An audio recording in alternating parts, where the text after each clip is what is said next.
예수의 제자들 가운데서 여럿이 이 말씀을 듣고 말하기를 이 말씀이 이렇게 어려우니 누가 알아들을 수 있겠는가 하였다. 예수께서 제자들이 자기의 말을 두고 수군거리는 것을 아시고 그들에게 말씀하셨다. 이 말이 너희의 마음에 걸리느냐? 인자가 전에 있었던 곳으로 올라가는 것을 보면 어떻게 하겠느냐? 생명을 주는 것은 영이다. 육은 아무데도 소용이 없다. 내가 너희에게 한 이 말은 영이요 생명이다. 그러나 너희 가운데는 믿지 않는 사람들이 있다. 처음부터 예수께서는 믿지 않는 사람이 누구이며 자기를 넘겨줄 사람이 누구인지를 알고 계셨던 것이다. 예수께서 또 말씀하셨다. 그러므로 내가 너희에게 이르기를 아버지께서 허락하여 주신 사람이 아니고는 아무도 나에게로 올 수 없다고 말한 것이다. 이 때문에 제자 가운데서 많은 사람이 떠나갔고 더 이상 그와 함께 다니지 않았다. 예수께서 12 제자에게 물으셨다. 너희까지도 떠나가려 하느냐? 시몬 베드로가 대답하였다. 주님, 우리가 누구에게로 가겠습니까? 선생님께는 영생의 말씀이 있습니다. 우리는 선생님이 하나님의 거룩하신 분이심을 믿고 또 알았습니다. 아멘. 오늘은 너희까지도 떠나가려 하느냐라는 제목으로 요한복음 중반부 그리고 요한복음 6장의 중반부 그리고 마지막까지의 말씀을 함께 나누도록 하겠습니다. 여러분, 최근 포켓몬 빵이 선풍적인 인기를 끌고 있습니다. 출시한 지 몇 주 만에 벌써 500만 개가 판매됐고 품귀 현상이 생길 정도로 큰 열풍을 불러일으키고 있습니다. 이 빵을 제조하는 회사이자 그룹인 SPC 주가가 거의 30% 이상 치솟았다고 합니다. 대체 어떤 빵이길래 그리고 얼마나 맛있길래 이렇게 큰 인기를 끄는 것일까요? 여러분, 사실 그러나 이 포켓몬 빵의 인기의 비결은 빵 자체가 아니라 그 안에 동봉된 150여 가지의 띠부실이라고 불리는 포켓몬 스티커 때문입니다. 저도 어린 시절에, 제가 초등학생 때니까 벌써 25년, 초등학교가 25년 전이라고 하니까 되게 나이 들어 보이더라고요. 초등학생 때 이 포켓몬 스티커를 모으기 위해서 엄청나게 빵을 사 먹었던 기억이 있습니다. 제가 초등학생 때 대유행했던 게 이 포켓몬 빵이었어요. 당시 저를 비롯한 많은 초등학생들이 이 스티커를 모으려고 빵을 사 먹고 그 빵 안에 들어있는 스티커를, 내가 없는 스티커를 얻기 위해서 빵을 몰래 들춰보고 그렇게 빵을 사고 하다가 슈퍼 아저씨한테 혼나기도 하고, 심지어는 빵을 사서 그냥 스티커만 가지고 빵을 버리는 것이 사회적으로 이슈가 될 정도로 엄청난 인기를 끌었어요. 최근에 당근마켓을 보니까 당근마켓에서 제일 많이 파는 게 포켓몬스터 스티커더라고요. 스티커 한 장당 2,000원, 3,000원 해서 웃돈을 주고 사고 파는 중고거래도 활발합니다. 심지어는 어떤 희귀 캐릭터는 스티커 한 장에 몇만 원이나 할 정도로 사람들이 이 빵을 그리고 스티커를 모으는데 열광을 하고 있습니다. 제가 왜 이런 얘기를 하는가 하면, 여러분, 우리가 빵을 산 거 아닙니까? 그렇죠? 그러나 사실 빵보다는 그 안에 있는 스티커를 사는 이런 주객이 전도되는 현상이 바로 저와 여러분들이 읽은 이 요한복음 6장에 있는 내용과 너무나 비슷하다라는 이야기입니다.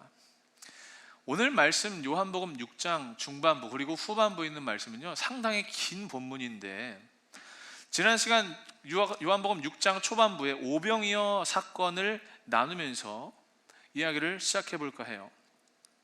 지난 말씀을 나눈 것처럼 예수님께서 보리떡 5개와 물고기 2마리로 수만 명의 사람을 먹이시고 12광주리가 남는 기적을 베푸셨습니다.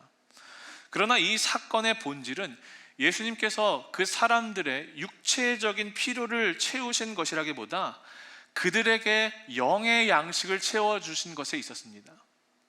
예수님께서 이 땅에 오셔서 우리를 영원히 줄이지 않는 영의 양식으로 오셨다라는 것을 가르쳐 주는데 오병이어 사건의 본질이 있었다라는 거예요.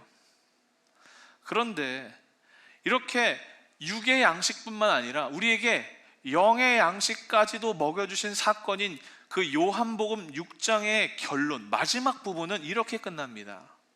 66절이에요. 이 때문에 제자 가운데서 많은 사람들이 떠나갔고 더 이상 그와 함께 다니지 않았다. 요한복음 6장 초반부에서는 분명히 오병이어의 기적이 시작됐습니다. 펼쳐졌어요. 그런데 6장 말미에서는 많은 사람들이, 아니 대부분의 사람들이 예수님을 떠나갔다, 그리고 더 이상 예수님과 함께 다니지 않았다라는 결론으로 끝이 난다라는 거예요.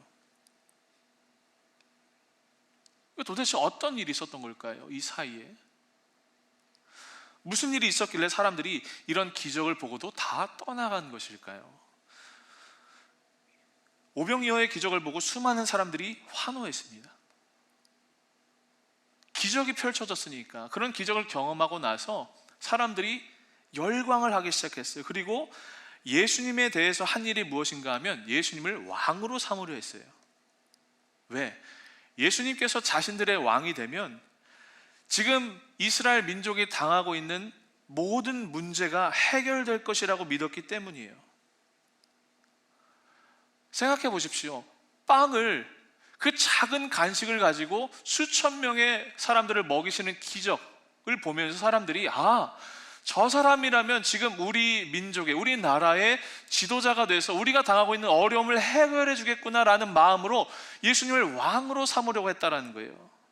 그런데 성경을 보면 예수님께서 이것을 완곡하게 거절하십니다. 왜? 사람들의 기대, 그리고 사람들의 생각, 그들의 요구와 예수님께서 하시는 일 사이에 큰 간격이 있었기 때문입니다. 사람들이 몰려와서 예수님을 왕으로 추대하려고 하자 예수님께서는, 우리가 성경을 다 읽지 못했지만 중반부에 이런 내용이 있어요. 그 오병이어의 사건 이후에 바로 제자들을 배에 태워서 그 벳세다 한복판에서 그 바다를 건너가 저 반대편에 있는 가버나움이라는 곳에 먼저 가게 하세요.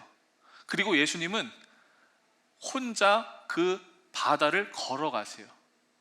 저랑 기호의 목사님이 몇 주 전에 그 무리를 걸으신 예수님에 대한 이야기를 했죠.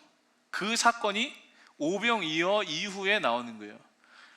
제자들도, 그리고 예수님도 그렇게 가버나움에 있는 겁니다. 그런데 그 오병이어를 경험했던 군중들이 해가 다 떨어지고 다음 날이 돼서 다시 벳세다에 모여서 예수님을 찾은 거예요. 왜? 왕을 삼으려고.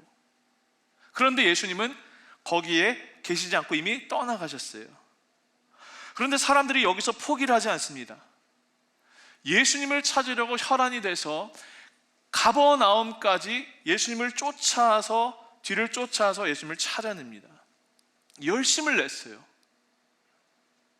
벳세다에 계시지 않으니까 가버나움이란 곳에 어렵게 도착하면서까지도 예수님을 찾아냈어요. 열심을 냈어요. 왜 그랬을까요? 그들은 예수님을 온전히 믿고 따르기 위해서가 아니라 예수님이 행하시는 기적으로 인해서 자신들이 얻는 필요, 자신들의 만족을 채우기 위해서 열심을 냈었다라는 거예요. 우리도 지금 예수님을 쫓아가는 이 사람들처럼 열심을 내긴 냅니다. 예수님을 쫓는 것 같습니다. 무언가를 막 합니다. 그러나 그것이 정말 예수님을 온전히 신뢰해서 열심을 내는 것인지, 아니면 나의 필요와 나의 만족을 채우기 위해서 열심을 내는 것인지 한번 생각해 볼 필요가 있어요. 그렇게 간신히 예수님을 찾은 무리들이 예수님께 이렇게 얘기하는 거예요. 예수님, 아니 왜 여기 계세요? 벳세다에 계신 줄 알고 거기서 열심히 찾았잖아요. 여기 계신 줄 알았으면 진작에 여기 왔을 텐데 어렵게 예수님을 저희가 찾아왔어요. 이렇게 얘기하자 예수님께서 그들에게 대답하시는 내용이 26절에 이렇게 소개되고 있어요. 제가 읽어볼게요. 예수께서 그들에게 대답하셨다. 내가 진정으로 너희에게 말한다. 너희가 나를 찾는 것은, 여러분 잘 보십시오, 표징을 보았기 때문이 아니라 빵을 먹고 배가 불렀기 때문이다. 예수님께서 질책하시고 꾸짖으시는 거예요. 너희들이 그토록 이런 수고를 감수하면서까지 나를 찾아온 것은 표징을 본 것이 아니라 그냥 단순히 너희가 빵을 먹고 배불렀기 때문이다 라고 말씀하셨다는 거예요. 표징이 무엇입니까? 예수님이 어떠하신 분이신지를 드러내는 상징으로서의 기적이 표적이죠. 그러니까 오병이어의 사건을 경험하고 나서 사람들이, 야, 저 예수란 분이야말로 우리를 영원히 줄이지 않게 하시는 이 땅의 생명의 양식으로 오시는 분이시구나 라는 예수님에 대한 이야기를 하는 것이 아니라 그저 그 자리에서 일어난 기적, 그들이 그 자리에서 먹었던 빵, 육신의 피로를 채우는 것에 만족했기 때문에, 그것 때문에 지금 예수님을 쫓아왔다고 예수님이 지적을 하시는 거예요. 사랑하는 여러분, 오늘 이 예수님의 질책과 꾸지람을 우리가 묵상하면서 과연 우리의 신앙과 우리의 믿음은 어디를 향해 있는지, 그리고 무엇을 향해 있는지에 대해서 한번 생각해 보았으면 좋겠어요. 우리의 신앙, 우리의 믿음은 그저 예수님 자체가 우리의 유일한 삶의 이유가 되어야 합니다. 예수님만이 여러분들의 유일한 기쁨, 그리고 여러분들의 인생의 목표, 여러분들의 만족이 되어야 한다는 거예요. 그러나 그것이 아니라 예수님이 아닌 그 이외의 것들, 온통 예수님 곁에 있지만 그 주변에서 일어나는 일들, 그저 보리빵을 먹는 일에만 관심이 있다면 우리의 믿음과 우리의 신앙을 지금 점검해 봐야 한다는 겁니다. 예수님을 믿긴 믿습니다. 예수님을 믿는데도 불구하고 여전히 내 필요와 내가 원하는 것을 얻기 위해서만 예수님을 믿는 것, 바로 이것이 오늘 지금 이 성경에서 우리에게 전해주는 예수님을 따랐던 수많은 군중들의 모습이다라는 거예요. 이 시간 간절히 축복하고 또 도전하고 권면하는 것은 여러분들의 믿음이 오직 예수님 그 자체만을 향한 믿음, 예수님만이 우리의 유일한 삶의 목적, 삶의 이유가 되시는 인생, 그런 믿음을 소유한 하나님의 백성들 되기를 주의 이름으로 간절히 축원합니다. 우리는 예수님을 수단으로 삼을 때가 있어요. 나의 성공을 위한, 내가 잘 먹고 잘 살기 위한, 이 세상에서 이 땅에 살아가면서 안정과 평안을 보장받기 위한 수단으로 예수님을 믿는 것, 그 믿음은 기독교뿐만 아니라 세상의 다른 모든 종교들도 똑같은 믿음 아닙니까? 그런 마음으로 자기들의 신을 참된 신이라고 믿지 않습니까? 여러분은 어떠십니까? 지금 여러분들의 삶 가운데 정말로 예수님 한 분만으로 충분한 인생입니까? 오직 예수님만이 여러분들의 인생 가운데 빛나고 계십니까? 우리 인생 가운데 예수님 이외에 자랑할 것들 아무것도 없습니다. 정말로 예수님 한 분만이 우리 인생에 계시면 우리 인생의 모든 것들이 다 해결되는 거예요. 우리 청년들이 이걸 기억했으면 좋겠어요. 주님께서 우리에게 주신 그 십자가의 사랑, 구원의 은혜, 죄의 저주를 다 끊어주시고 우리에게 영원한 생명을 주신 그 십자가의 승리, 그것 이외에 우리가 무엇이 더 필요하겠습니까? 무엇을 더 이 시간 우리가 얻기를 바라겠습니까? 이 시대의 우리 교회의 위기, 또 우리 성도들, 우리 신앙인들의 위기는 신앙생활을 하면서도 예수님 말고 다른 것이 더 필요하다라는 생각이 자꾸 우리 안에 심겨지는 거예요. 믿음도 있고 신앙도 좋은데 당장의 배부름이 더 중요하다고 믿는 것, 그리고 그런 가치를 따라가는 것. 여러분들은 정말로 예수님 한 분, 그분만을 바라보면서 나아가고 계십니까? 아니면 좋아, 나 예수님도 필요한데 예수님이 주시는 축복도 필요해, 그분이 나에게 주시는 형통함도 필요해, 여전히 그 양 다리를 펼치면서 믿음 생활하고 계세요. 기억하십시오. 결국엔 이런 가짜 신앙, 이런 가짜 믿음은 결국엔 다 흩어지고 사라지고 무너지게 될 것입니다. 진짜 믿음을 추구하지 않으면 다 헛된 일이 될 뿐이라는 거예요. 우리 안에도 지금 하나님을 믿고 예수님을 구주로 영접하는 많은 사람들이 있지만 동시에 마음 가운데, 마음 한켠엔 여전히 예수님을 수단으로 삼고 내가 돈 잘 벌고 잘 사는 것에 나의 인생의 전부의 목적을 두고 사는 사람들이 있습니다. 결국 그 믿음이, 그 삶이 어떻게 될까요? 문제가 오고 시험이 닥쳐오기 시작하면, 조금이라도 그 형통함이 조각나고 부서지기 시작하면 예수님을 떠나버리는 거예요. 믿음이 깨져버린다라는 거예요. 그래서 예수님이 사람들에게, 그 예수님을 쫓아온 사람들에게 이렇게 말씀하세요. 썩어 없어질 것을 얻으려고 열심을 내지 말고 영원한 생명을 위해서 너희들이 살아라. 썩어 없어질 것을 얻기 위해서 믿는 믿음, 썩어 없어질 것을 위해서 찾는 예수가 아니라 영원한 생명을 얻기 위해 부르는 예수의 이름, 그 고백에 우리의 능력이 있습니다. 이 고백을 듣고, 이 말씀을 듣고 사람들이 예수님께 다시 한번 반문을 했어요.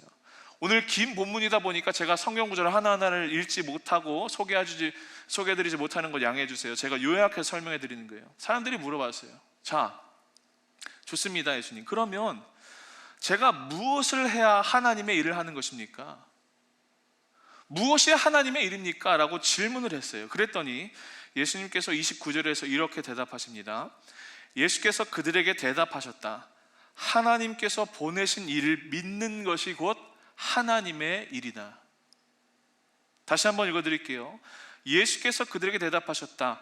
하나님께서 보내신 일을 믿는 것이 곧 하나님의 일이다.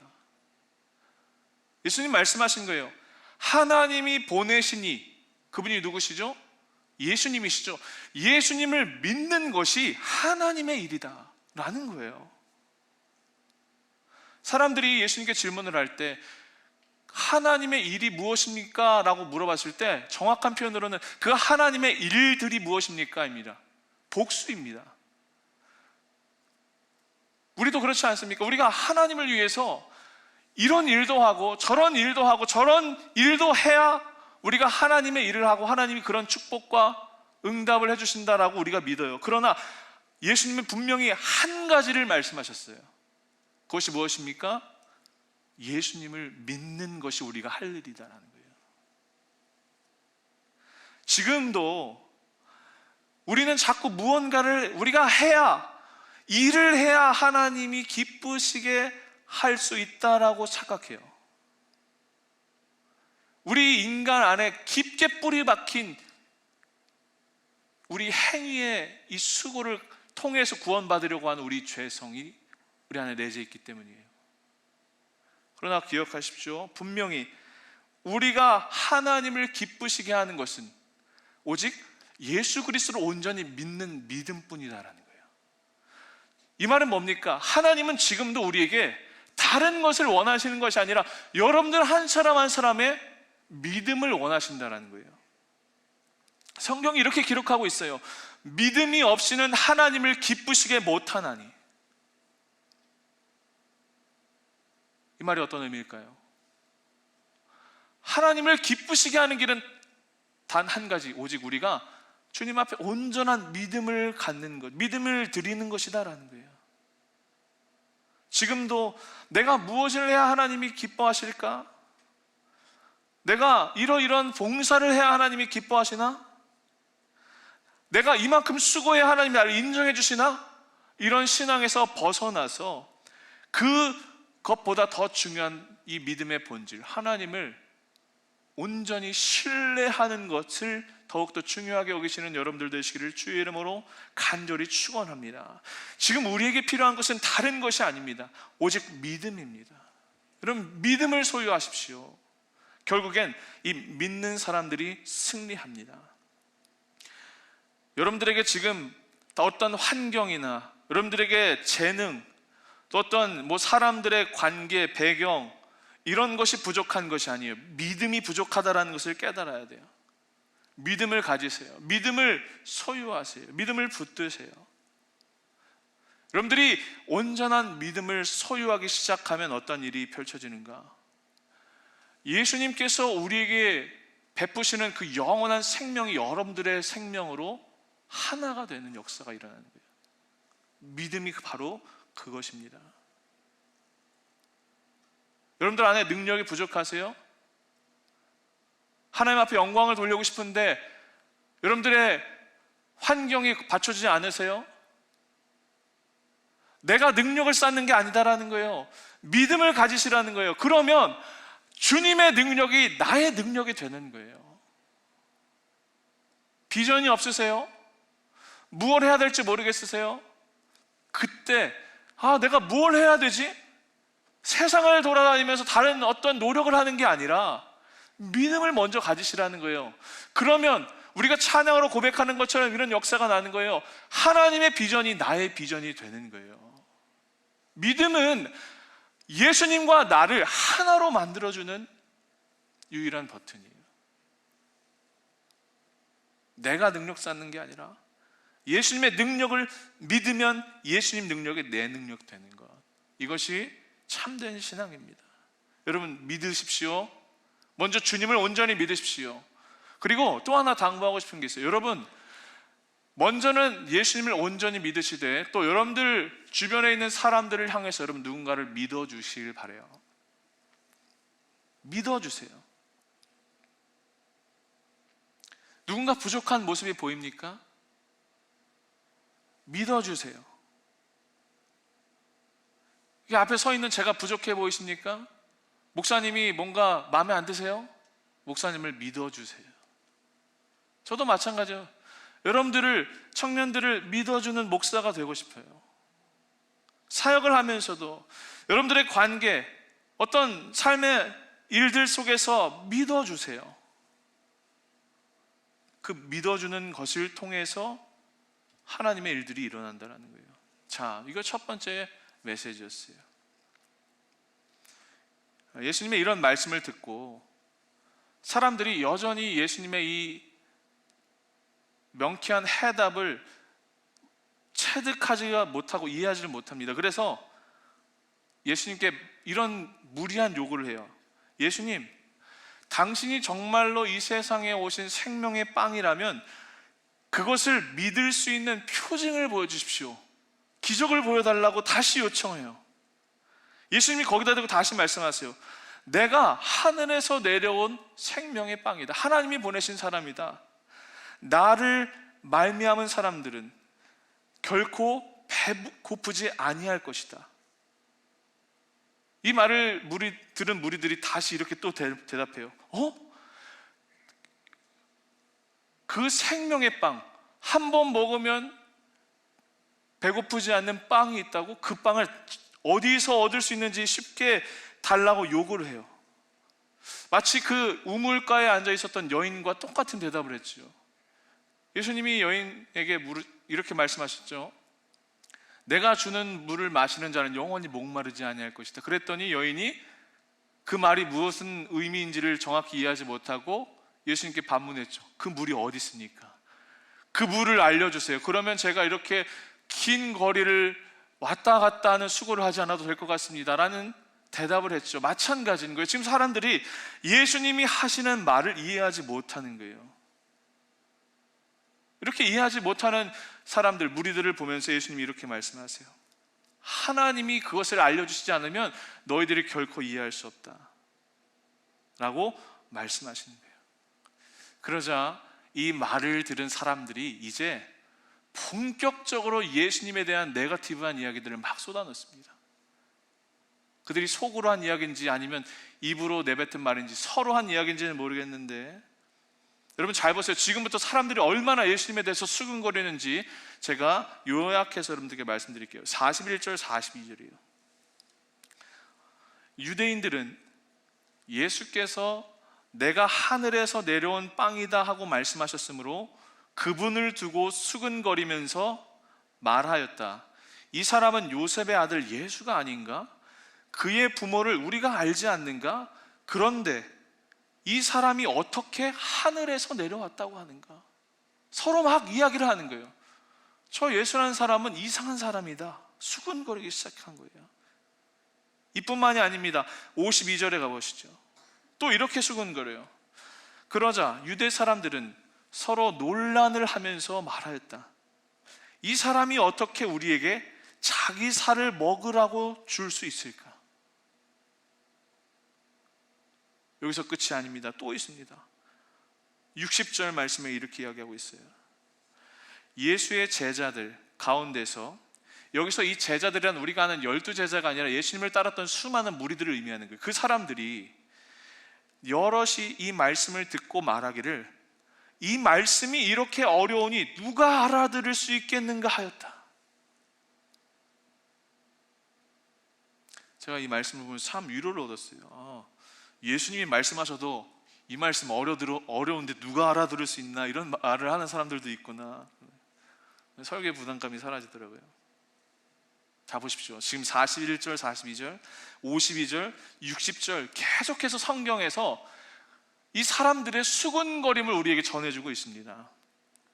그리고 이 60절 말씀을 마지막으로 오병이어의 기적을 경험하면서 예수님을 왕으로 삼으려고 했던 수많은 군중들이, 스스로 예수님의 제자가 되기를 자청했던 그 사람들이 이 사건을 계기로 다 도망을 갑니다. 예수님을 떠나버렸어요. 너무나 긴 본문이라 우리가 다 읽지는 못하고 요약으로 보여드렸지만, 요한복음 6장의 말씀은 이 예수님을 향한 사람들의 수군거림을 여러 번씩 계속 우리에게 소개해주고 있습니다. 왜 그럴까요? 어떤 의도와 어떤 메시지를 우리에게 전해주는 걸까요? 잘 보십시오. 우리 기독교와 다른 종교의 차이가 바로 이것입니다. 기독교가 아닌 타 종교는 인간이 자기 스스로 어떤 도를 깨우치고 진리를 얻고 승화시킬 수 있다고 믿는 거예요. 그러니까 인간 스스로 해답을 만들어낼 수 있다고 믿는 거예요. 그래서 수행을 하기도 하고 신에게, 치성이라고 하죠, 청성껏 비는 거예요. 비나이다, 비나이다. 나의 노력과 나의 수고로 신이 감동해줘서 나에게 축복을 해준다고 믿는 거예요. 그리고 수행, 고행, 이런 것들을 통해서 인간이 완전에 이룰 수 있다고 믿는 것이 다른 종교예요. 그러나 우리 기독교는 무엇을 말하는가 하면, 인간은 무엇을 하든지 어떤 노력을 하든지 스스로 답을 만들어낼 수 없다는 것에서부터 출발한다는 거예요. 예수님께서 내가 너희를 위해 온 생명의 빵이다, 내 살은 너희들의 양식이고 내 피는 너희들의 음료다라고 말씀하시는 것에서 사람은 어떤 선한 것도 스스로 만들어낼 수 없다는 걸 우리에게 알려주시는데, 끊임없이 사람들은 저항하고 거부하고 믿지 않는 거예요. 예수님만이 우리의 영원한 생명, 영원한 양식, 영원한 만족이 되시는 분이신데, 예수님이 그걸 우리에게 전해주시는데, 이 수군대는 사람들처럼 끊임없이 인간은 그것을 믿지 않는다라는 거예요. 스스로 선한 것을 만들어낼 수 있다. 어떤 법칙이나 어떤 도덕, 이런 규칙을 끊임없이 우리는 요구하고 살고 있어요. 그것이 인간의 죄성이에요. 하지만 기억하십시오 여러분, 성경은 분명히 이야기합니다. 전혀 그렇게 할 수 없다, 하지 못한다라는 거예요. 니고데모 이야기 아시죠? 요한복음 3장의 말씀 우리가 나눴었어요. 니고데모는 종교적으로 그리고 지식적으로 대표되는 엘리트였어요. 그런 엘리트에게 예수님이 말씀하셨죠. 너희가 물과 성령으로 거듭나야 한다. 인간이 가진 종교성, 인간이 가진 지성, 인간이 가진 그 어떤 것으로도 영생을 얻을 수 없다는 거예요. 거듭남은 오직 예수님께서 우리에게 주시는 그 영원한 생명, 그 성령의 은혜로 얻어지는 것이다. 성경이 이야기하는 거예요. 있는 겁니다.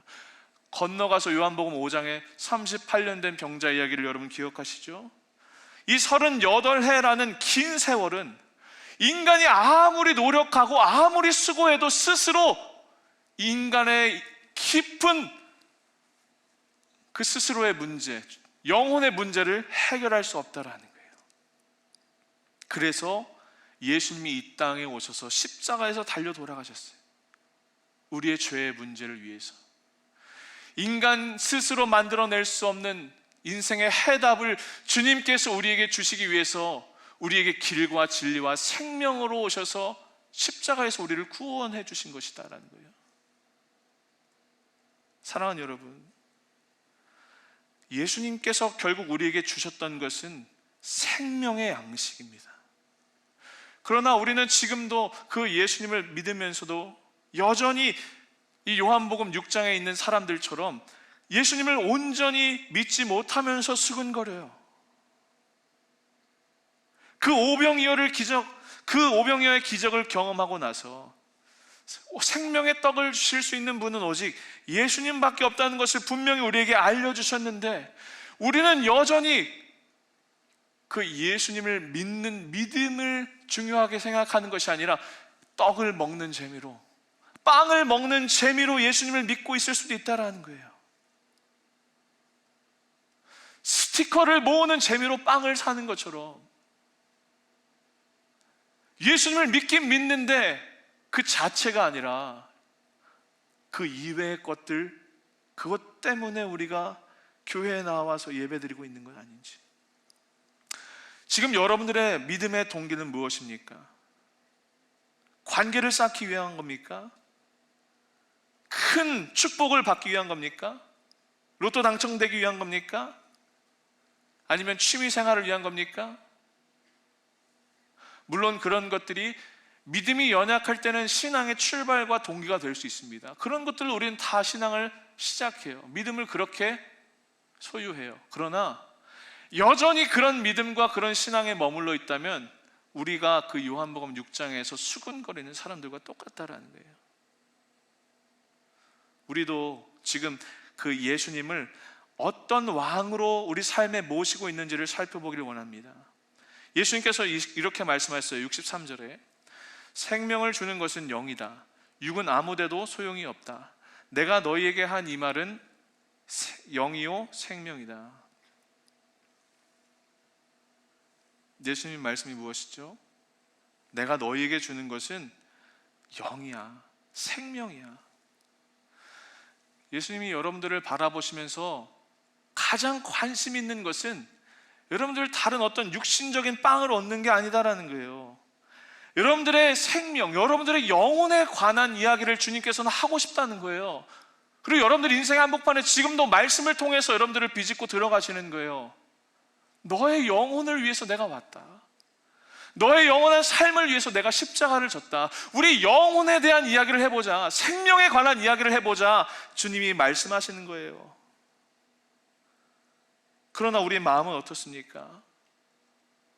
예수를 믿었는데도 불구하고 인생이 잘 풀리지 않으면, 조금만 어려워지면 그냥 다 포기해버려요.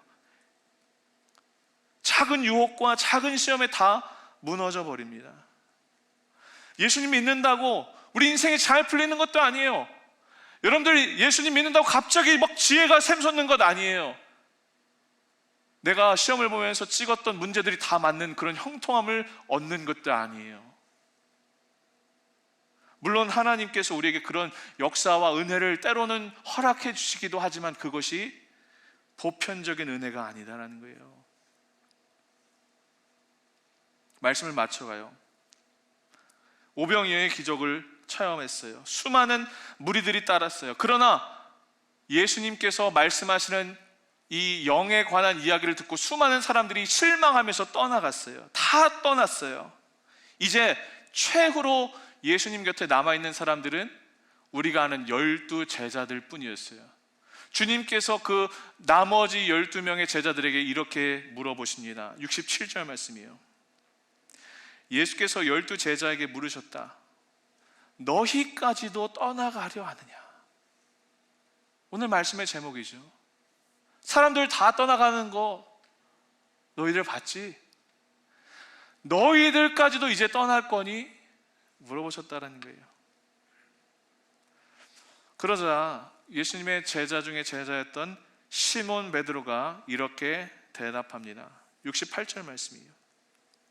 시몬 베드로가 대답하였다. 주님, 우리가 누구에게로 가겠습니까? 선생님께는 영생의 말씀이 있습니다. 시몬 베드로가 아주 위대한 믿음의 고백을 주님 앞에 드렸어요. 예수님, 저희가 과연 누구에게로 갈 수 있겠습니까? 저희에겐 선생님이 주시는 그 영원한 생명의 말씀이 있지 않습니까? 이 고백을 주님 앞에 드렸다라는 거예요. 지금 예수님 앞에 남아있는 이 12명의 제자들은 다른 것 때문에 남아있었던 게 아니라 생명의 말씀이 그들에게 있었기 때문에 남아있었어요. 결코 기적 때문이 아니었죠. 여러분들은 지금 어느 자리에 있습니까? 모든 사람들처럼 예수님께 실망하고 수군거리며 떠나갈 때 여러분들은 그 자리를 지키는 사람입니까? 아니면 떠나가는 사람입니까? 예수님이 오늘 우리에게 동일하게 물으십니다. 너희도 다 떠나가려고 하느냐? 이 주님의 물음 앞에 여러분 무엇이라고 대답하겠습니까? 제가 기대했던 예수님, 제가 기대했던 신이 아니네요 하고 예수님을 저버리실 겁니까? 아니면 그 우리에게 주신 영원한 말씀을 붙들고 끝까지 주님 곁에 머무는 주님을 따르는 참된 제자로 여러분 살아가시겠습니까? 세상이 살기 힘들면 힘들어질수록 예수님을 따라가는, 예수님을 온전히 쫓아가고 예수님 곁에 남아있는 사람들은 적을 것입니다. 여러분, 참된 제자 되기를 주의 이름으로 축복해요. 마지막 이 말씀 읽고 마칠게요. 예수님께서 이렇게 말씀하셨어요. 65절 말씀 우리 다 함께 읽어봅시다. 시작. 예수께서 또 말씀하셨다. 그러므로 내가 너희에게 이르기를 아버지께서 허락하여 주신 사람이 아니고서는 아무도 나에게로 올 수 없다고 말한 것이다. 이 말씀이 너무나 은혜로운 구절입니다. 잘 보세요. 예수님이 이렇게 말씀하셨어요. 하나님께서 허락해 주신 사람이 아니고는 예수님 앞에 나올 수 없다는 거예요. 제자들에게 이런 놀라운 은혜의 말씀을 주셨어요. 이 말이 무엇입니까? 여러분, 지금 여러분들이 하나님 앞에 나와 앞에서 예배하고 하나님을 부르고 아버지라고 부르는 것, 이것은 하나님께서 우리를 선택해 주시고 예수님으로 하여금 십자가에서 죄사함을 얻도록 영혼을 부탁받은 영혼들이다라는 거예요. 하나님이 여러분들을 허락하셔서 이 자리에 나왔다는 거예요. 너무나 놀라운 은혜 아닙니까? 말씀을 마칩니다. 여러분들 지금 여러분들의 만족, 여러분들의 유익을 위한 믿음이 아니라 온전히 그 예수 그리스도 이름, 그분만을 위한, 그분만을 온전히 바라보는 믿음을 소유한 백성들 되기를 간절히 축복합니다. 또 우리가 믿는 것, 하나님을 믿는 것이 우리가 가장 먼저 해야 할 일입니다. 믿음으로 예수님과 하나가 되는 사순절 되시길 축복해요. 마지막, 하나님이 여러분들에게 주신 은혜를 기억해 보세요. 여러분들 한 사람 한 사람 모두가 하나님께서 허락해 주신 사람들이다라는 거예요. 우리가 그런 은혜를 입은 자들입니다. 그 하나님 은혜를 기억하면서 날마다 우리를 위해서 새로운 은혜를 부어주시는 주님의 은혜, 그 주님의 영원한 양식을 먹고 마시고 누릴 수 있는 그런 승리의 삶을 우리가 되기를 주의 이름으로 간절히 축원합니다. 기도하겠습니다.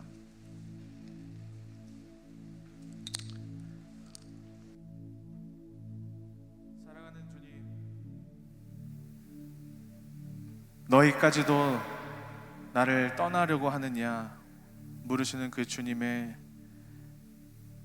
말씀 앞에 세상 사람들 다 떠나가 버리고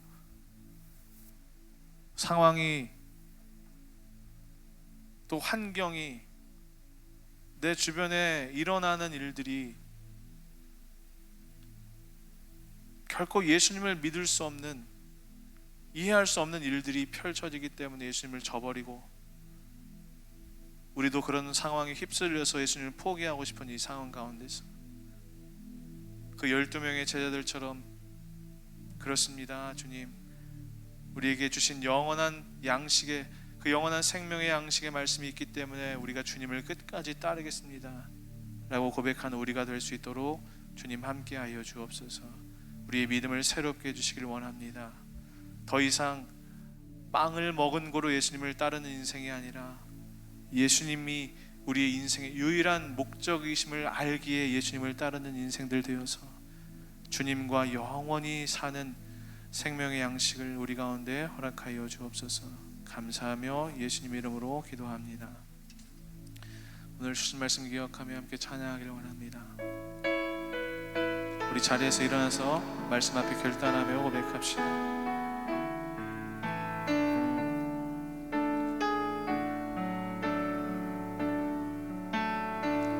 함께 고백합시다. 주께 가오니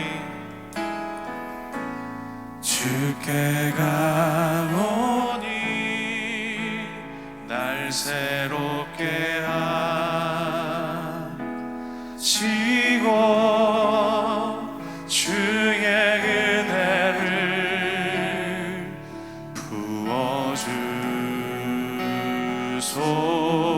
부어주소서.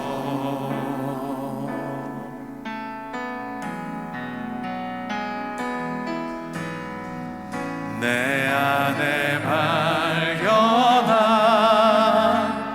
나의 연약함 모두 벗어지리라.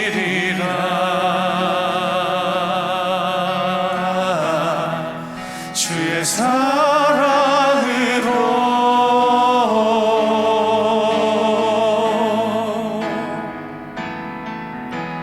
주 사랑 나를 붙드시고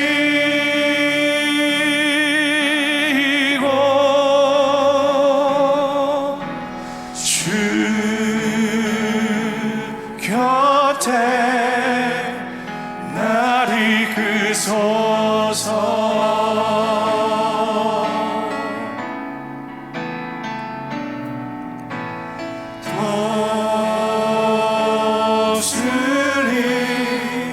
날개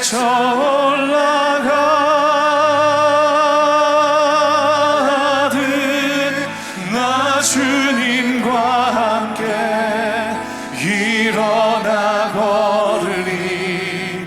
주의 사랑 안에. 우리 처음부터 다시 한번 나의 눈 열어,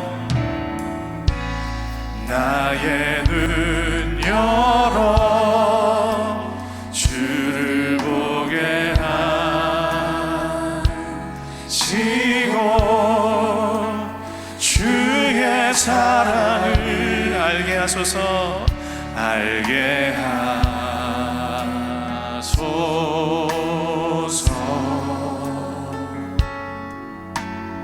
매일 나의 삶에, 매일 나의 삶에 주 뜻 이루어지. 믿음으로 함께 고백하길 원해요. 새롭게 하소서. 새롭게 하소서.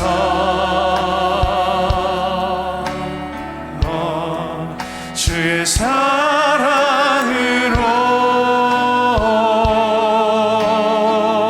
주 사랑 나를 붙드시고 주 사랑 나를 붙드시고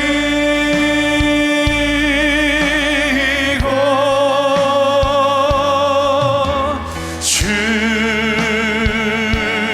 곁에 나를 이끄소서. 아멘. 독수리 날개쳐 올라가되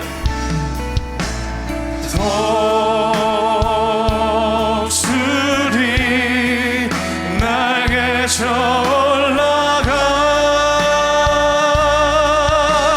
올라가듯 나 주님과 함께 일어나 걸으리. 주의 사랑 안에.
주님의 사랑 나를 붙드시고 할렐루야.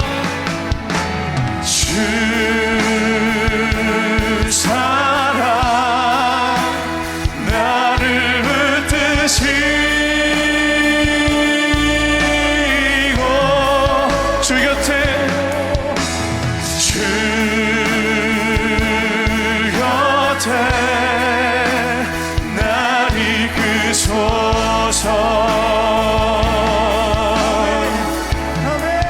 독수리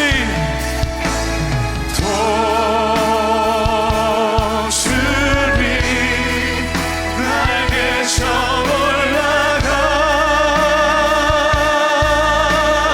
올라가듯 나 주. 오늘 주신 말씀 기억하며 우리 시간 우리의 간절한 믿음을 다하여 우리 주여 한번 부르시면서 말씀 앞에 결단하며 기도하며 나갑시다.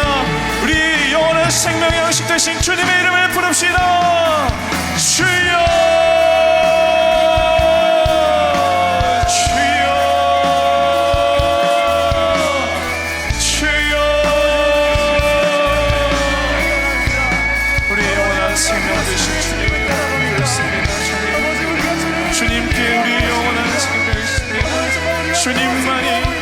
주님만이 우리를 만족시키실 수 있습니다. 하나님 우리의 힘으로 할 수 없습니다. 나의 종교성이, 나의 지성이, 나의 열심이 나를 의의 길로 인도할 수 없습니다. 오직 예수 그리스도만이 십자가의 의이십니다. 구원의 의이십니다. 주님만이 세상에 비치십니다. 우리가 이것을 인정하는 믿음을 소유하기를 원합니다. 예수님을 믿는다고 하면서도 끊임없이 인간의 공로와 우리의 어떠함을 인하여 우리의 인생의 답을 만들려고 하는 우리의 모든 연약함을 주의 사랑으로 이 시간 덮어주시고 다시 한번 주님의 그 놀라운 사랑으로 우리를 붙드시고 주님 인도하여 주시옵소서. 주님 우리를 일상해 주시길 원합니다. 하나님 우리가 주님만을 온전히 따르는 주님만이 우리의 삶의 이유와 목적 되시는 인생이 되길 원합니다. 세상 사람들 다 떠나간다 할지라도 주님을 저버리고 주님께 실망하며 그 등을 돌아버린다 할지라도 우리에게 주신 영원한 생명의 양식과 말씀이 있기에 주신 그 은혜를 기억하며 끝까지 예수를 따르는 하나님의 남은 자들로 살아가는 우리가 될 수 있도록 하나님 아버지를 놓으시고 인도하여 주옵소서. 우리 청년들이 그 남은 12명의 제자가 되어서 모두가 주님을 배반하고 떠나간다고 할지라도 끝까지 주님과 함께함으로 말미암아 세상에 주님을 증거하고 복음의 씨앗이 되고 복음의 열매를 맺을 수 있는 귀한 축복의 통로로 쓰임받을 수 있도록 하나님 이들의 믿음을 새롭게 하여 주시고 인도하여 주시옵소서. 하나님 우리 소녀들의 삶을 붙들어 주시길 원합니다. 우리가 주님 앞에 드릴 것은 오직 믿음 하나뿐인 줄로 믿습니다. 믿음을 통해 하나님을 기쁘시게 할 수 있음을 우리가 믿습니다. 하나님 다른 어떤 요행과 다른 어떤 인간의 수고와 인식이 아니라 주님 앞에 온전한 믿음을 드림으로 말미암아 주님께서 주시는 놀라운 은혜를 받아들일 수 있는 우리 인생 되도록 하나님 아버지 함께하여 주시고 역사하여 주시옵소서. 주님 은혜를 내려 주옵소서. 주님 도와주시옵소서. 주님 역사하여 주시옵소서. 주여 주의 사랑의 품에 주의 사랑의 품에 주의 사랑의 품에 주의 사랑의 주의 사랑 한 번 더 고백합니다. 주의 사랑의 주의 사랑의 품에 주님의 주의 사랑 잠잠하게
사랑의 품에 주의 사랑의 품에 주의 사랑의 품에 주의 사랑의 품에 주의 그 사랑의 품에 주의 사랑의 품에 잠잠하게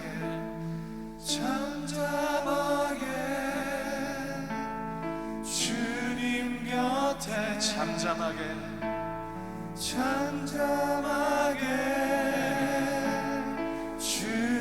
한 번 더 고백하길 원해요. 잠잠하게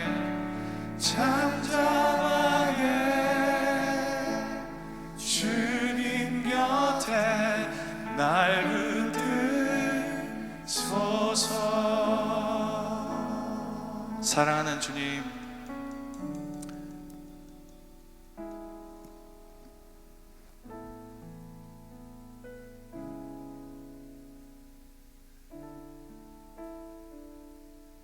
우리가 끝까지 주님을 따르는 진짜 제자가 되기를 원합니다. 사람들이 떠나가고 등 돌리고 예수를 모른다고 부인하며 더 이상 예수님을 따르지 않는 이 세대의 풍조를 우리가 거스르고 끝까지 그 자리에서 주님이 주신 영생의 말씀을 지키고 붙들며 주님과 함께 죽고 주님과 함께 사는 놀라운 그 부활의 영생을 누리는 우리가 되기를 간절히 소망합니다. 하나님, 우리의 연약한 믿음을 주님께서 불쌍히 여겨주시고 그 믿음조차도 우리가 하나님 앞에 드리는 믿음이 아니라 하나님이 우리 가운데 허락해 주시는 그 놀라운 축복의 은혜를 누릴 수 있는 그런 믿음을 드리는 우리가 될 수 있도록 주님 함께하여 주시고 인도하여 주시옵소서. 우리 사랑하는 모든 청년들이 주어진 자리에서 주님과 온전히 하나가 되기를 간절히 축복하며 기도합니다. 나의 능력이 아니라 예수님을 믿음으로 말미암아 예수님의 능력이 나의 능력이 되는 기적을, 진짜 기적을 경험하고 체험하는 사랑하는 우리 모든 청년들의 삶이 되도록 주님 축복하시고 역사하여 주시옵소서. 다시 한번 우리 사랑하는 우리 모든 청년들 세상의 자리로 파송합니다. 주어진 자리에서 믿음으로 승리하게 하여 주시고 특별히 코로나로 인하여 어려움 당하지 아니하도록 주님께서 눈동자와 같이 지켜보아여 주시옵소서. 혹시 지금 어려움 당하고 있는 청년들이 있다면 주의 은혜의 해를 내리워 주시고 속히 회복되어 다시 함께 예배하며 하나님을 부르고 찬양하는 은혜를 우리 가운데 허락하여 주시옵소서. 주신 은혜에 감사하며 주님 앞에 예물을 드렸습니다. 주님, 다른 어떤 세상적인 필요와 만족을 채우기 위해서 드리는 예물이 아니라 그저 예수님이시기에 우리의 모든 것을 내어놓을 수 있는 그런 참된 드림과 헌신이 우리의 삶에 넘쳐나도록 주님 축복하여 주시옵소서. 그래서 주님이 주시는 축복과 은혜와 그 풍성함을 마음껏 누리며 살아가는 하늘의 백성들 다 되게 하여 주시옵소서. 이제는 우리 주 예수 그리스도의 은혜와 하나님 아버지의 무한하신 사랑과 성령님의 감화 감동 역사하심이 오늘 주신 말씀 기억하며 주어진 삶의 자리에서 믿음으로 승리하고 그렇게 살기를 결단하는 하나님 백성들의 삶 가운데 이제로부터 영원토록 함께해 주시옵기를 간절히 축원하옵나이다. 아멘.